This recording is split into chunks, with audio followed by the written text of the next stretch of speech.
طيب محمد رمضان امبارح قتل عصام النمر.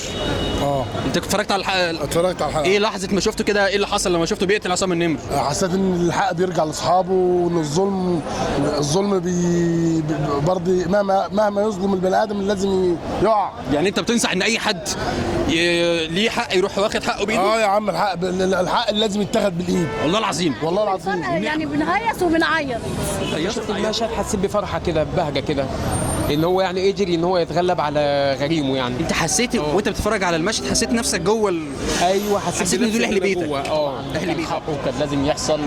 يعني لو ده حقيقي فاحنا كنا سعداء ان ده حصل، وكنا نتمنى ان ده يحصل يعني انا بالنسبه لي انا كنت عايز ده يحصل من بدري قوي، وكنت قاعد على اعصابي ومستني اللحظه دي، وبالذات بعد ما خد يعني كنت متوقع ان اللحظه دي انا حسيت ان انا كده يعني بقى راجل كده، انا اللي استريحت، انا اللي كان قلبي تعب. انا اللي خدت حقي مش هو. يعني انا فرحت اول قلت انا اللي خدت حقي، يعني فاهم، لان هو فعلا التمثيليه كانت شدانه قوي لغايه انها جامده جدا، لان هو كان الاول اصلا على دفعته باربع سنين، في تصرفه ان هو تصرفه جامد، غير لسه في اللي جاي باسم. شايفه ان هو خد حق اخوه كده ورجع عطاره، بس هو ان هو موه له كده وقال له انا مش هعمل حاجه وكده، وبعد كده رجع في الاخر خد حقه وحق مرات اخوه. لو انت مكانه كنت هتعمل كده؟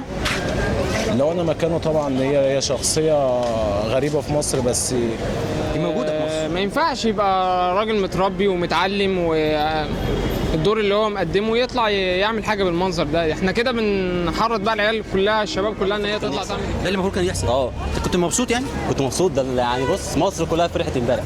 مصر كلها؟ احسن من يعني كاس العالم. من كاس الزمالك ذات نفسه بتاع مالكش دعوه بالزمالك عشان ما اولعش. بس كانت حلوه، بس هو كان الحلقه دي اتفرجنا عليها النهارده تاني، برضو بتيجي الساعه 3 العصر، اتفرجنا عليها تاني عشان خاطر اول ما ضرب عصام النمر في دماغه كده وقتله. مش في دماغه، ده ضربه بالروسيه في الاول، وبعد كده ضربه بالطلقه لما انت حافظه. انت قولي لي لما قتله انت شايفه المشهد القتل ده ازاي؟ يعني لا بقى جامده بجد والله العظيم، يعني اكشن جميل جدا. احنا كده كويس ان هو رد كرامه امه اللي اتبهدلت برضه في التمثيليه، ومرات اخوه كانوا مكسورين قبل ما هو يطلع من الاسم وياخد حقه، فكويس ان هو رد لهم حقهم ونبقى راجل حقه، عشان لو هو ما كانش خد طرفه ما كانش هيبقى الاسطوره الثاني. انت منين؟ انا من شيخ مصر. يعني قتلوا بطريقه غريبه، يعني كان المفروض يعذبوا قبل ما يقتلوا. المفروض يعذبوا قبل ما يقتلوا، وقتلوا بمنتهى.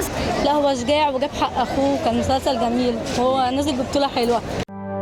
لو عجبك الفيديو ما تنساش لايك وتعليق، ولمتابعة كل جديد اشترك الآن.